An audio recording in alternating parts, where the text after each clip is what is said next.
But more importantly, the ship was also a spiritual symbol. Important Vikings were buried in their boats. Ensuring that the boats were well looked after was very important.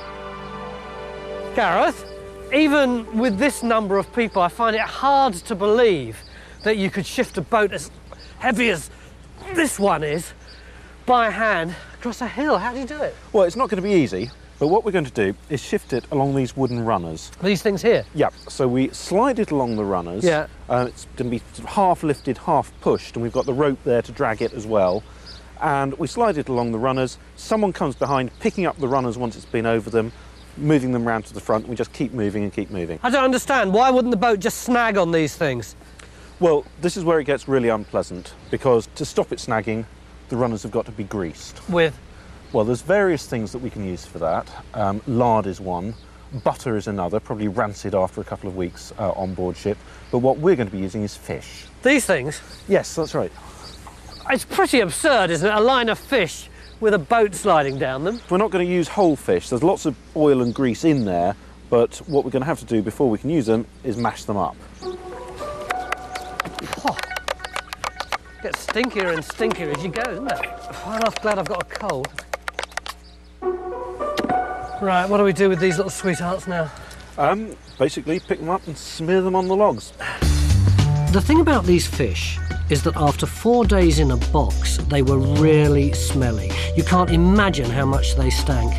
That was the worst part. At this stage, moving the boat looked like the easy bit. We've got it lifted already. Basically, what we're going to need to do is sort of half lift and half push. So get your weight underneath as far as you can. So you're taking some of the weight off the keel. That way there's less weight to actually push forward. What's Viking for 1, 2, 3, go? 1, 2, 3, go. All right, 1, 2, 3, go! Right. Push! Go! Towards me, Derek. Yeah, towards me. Keep it towards me. Push! Put your backside to it, push! Come on, push! Push!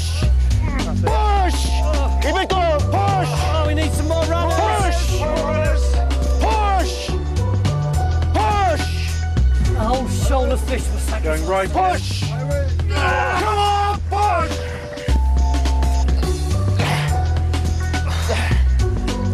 Oh, shit!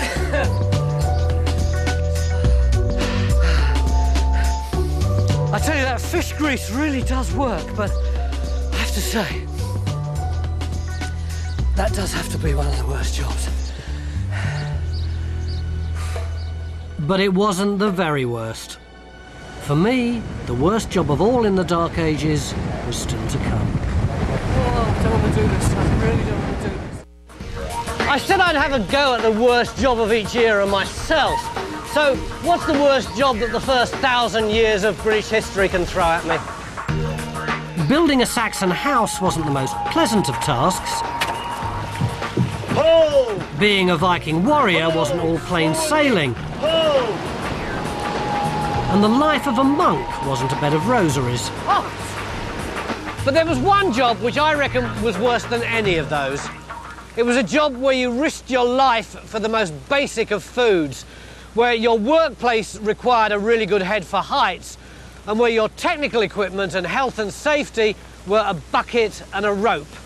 But I've committed myself to doing it, even in this pouring rain. So welcome to the world of the guillemot egg collector. In the Dark Ages, guillemot eggs were much sought after. They were good to eat and bigger than most. Farming was tough and unpredictable. Collecting eggs was seen as essential. Many people believed that chickens were sacred, so you couldn't actually eat their eggs. That meant you had to look elsewhere. Like here. Getting to the eggs was difficult. People went over the edge on a rope with a bucket to collect them. They went out in all weathers and were often attacked by birds trying to protect their eggs. In Victorian times, the people who did this were known as climbers. It was a nasty job, but I geared up in Saxon clothes and had a go. Does this look reasonably authentic to you? Well, it's not too bad. How do we know that people were actually doing this? Well, there's an account from the 10th century of a trader who visited King Alfred, and he described some of the people that were harvesting various products, down birds and also eggs, from what he described as egg mountains. Egg mountains? Well, that would take to be the sort of sea cliffs and the sea colonies. Why would they have been collecting guillemot's eggs in the first place? Well, guillemot's eggs would have been a big, rich form of protein at a time when other forms of food would have been relatively scarce, and the sea cliffs would have been laden with thousands of them. But they would have needed to keep the eggs, and without refrigeration, that would have meant that they had to have fresh eggs at least every 2 or 3 days. Would they have been doing this for money?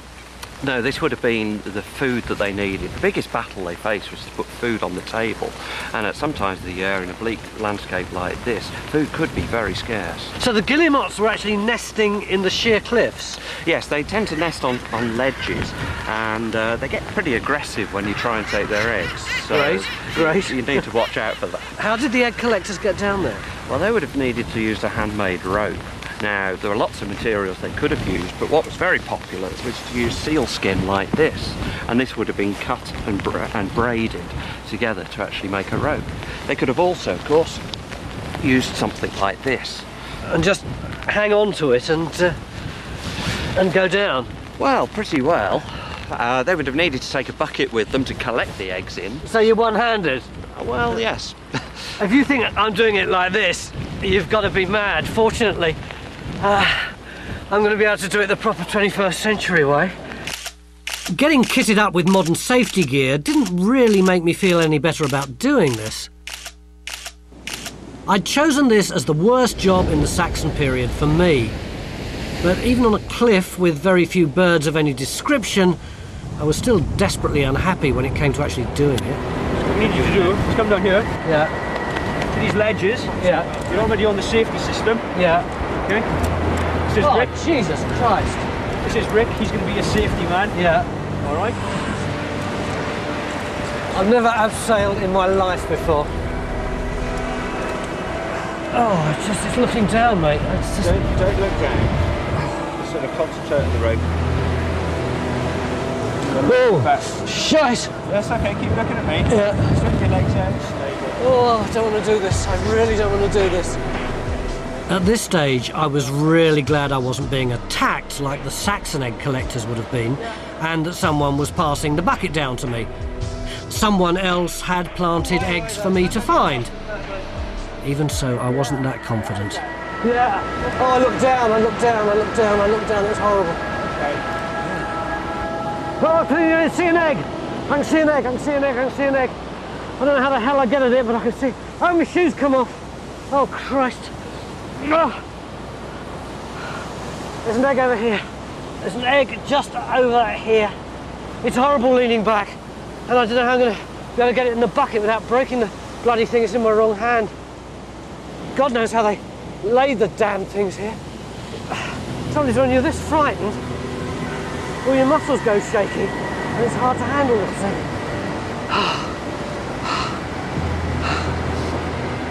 I'd quite like to come up now, really.